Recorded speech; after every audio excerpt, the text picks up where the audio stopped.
Retno, kita lihat rupiah hari ini sudah mendekati 16.300-an. Seperti apa dampak pelemahan rupiah bagi pengusaha benang dan filamen?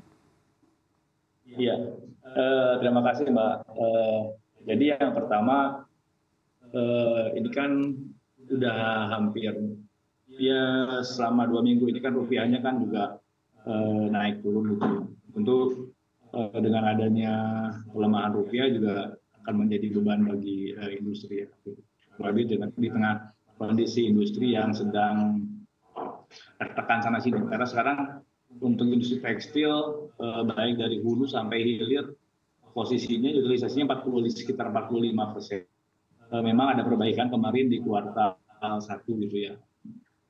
Tapi itu hanya perbaikan sementara imbas kemarin Permendak 36. Tapi kan Permendak 36 kan sudah di drop lagi jadi Permendak 8. Jadi di tengah ketidakpastian situasi pasar, baik pasar global termasuk juga pasar lokal, pelemahan rupiah ini juga menjadi beban tersendiri. Meskipun kita tidak full running capacity, hanya sekitar 45%, bahan baku juga kalau di hulu bahan bakunya juga belinya masih pakai US dollar, meskipun bahan baku itu dibeli lokal gitu ya, tetapi masih pakai US dollar. Meskipun nanti juga kita ke hilirnya juga masih bisa jual pakai US dollar. Tapi yang jadi masalah adalah ini kan beban jadi untuk seluruh industri, karena kami di hulu bahan baku pakai US dollar, ke hilirnya jual pakai rupiah, dan itu meskipun pakai US dollar, jual kita pakai rupiah, ini kan tetap dihitung nilai tukarnya gitu. Artinya bebannya menjadi mulai dari hulu sampai ke hilir. Baik, mungkin boleh diupdate seperti apa kondisi industri benang dan filamen saat ini, Pak Retma? Apakah memang sudah cukup terbeban dengan pelemahan yang terus-menerus ini? Sebetulnya ini kan hanya efek tambahan ya. Jadi pelemahan rupiah ini hanya efek tambahan dari kondisi industri tekstil yang sudah berdarah-darah lah kalau boleh dibilang. Karena ini kan kita sejak tahun 2023 itu kan juga selama setahun itu pertumbuhannya negatif gitu ya. Nah, ada sedikit perbaikan di kuartal 1 2024, tapi kan itu masih pertumbuhan dengan positif 2, tapi itu berawal dari year on year yang di kuartal 1 2023 ini kan pertumbuhannya negatif gitu. Jadi memang ini tambahan beban. Jadi rupiah yang melemah ini tambahan beban karena sebelumnya memang kondisinya sudah tidak baik. Baik, artinya apakah ada potensi industri ini akan kembali lagi melakukan pengurangan sejumlah SDM?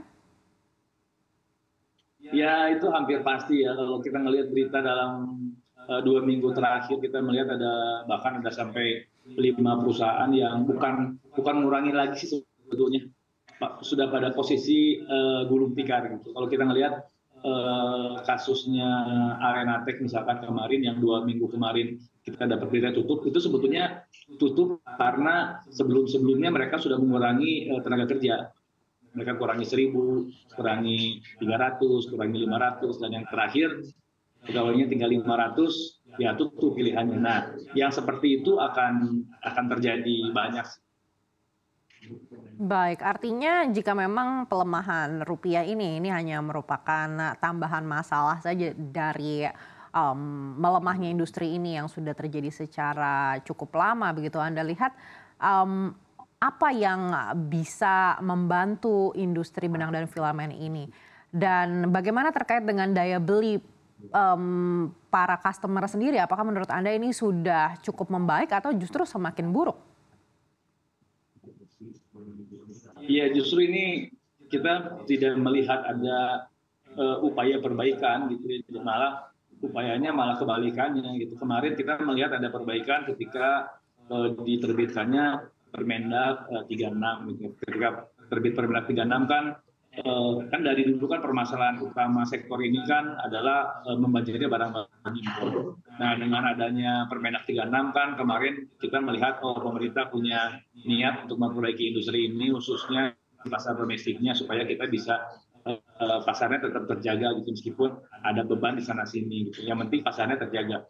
Nah, tetapi kan ini kan terbalik gitu, ketika Permendak 36 di drop dan menjadi Permendak 8 kan pengendalian impornya jadi percuma, itu jadi kembali lagi ke Permendak 25, tidak seperti Permendak 36 yang kita harapkan. Jadi arahnya kebijakan pemerintah justru bukan pada perbaikan, tetapi pada memperburuk kondisi. Jadi ditambah dengan nilai tukar ini, ya tambah buruk lagi kondisinya.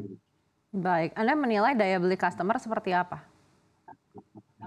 Daya beli customer tidak masalah, Mbak. Kalau kita melihat dari kondisi ekonomi ya, pertumbuhan ekonomi kan juga masih baik gitu ya, inflasi juga masih terjaga. Artinya daya beli masyarakat juga sangat-sangat masih oke ya. Kalau kelihatan kemarin tadi saya lihat ada indeks kepercayaan konsumen meskipun menurun tapi pada posisi yang optimis, karena memang daya beli masyarakat masih dalam taraf yang bisa buying powernya masih ada. Nah, tapi kan yang jadi masalah adalah barang yang dibeli itu barang produksi mana gitu ya. Apakah produksi yang terjadi sekarang kan barang yang banyak dibeli yang beredar di pasarnya kan adalah barang-barang impor. Itu yang dikonsumsi banyak oleh masyarakat.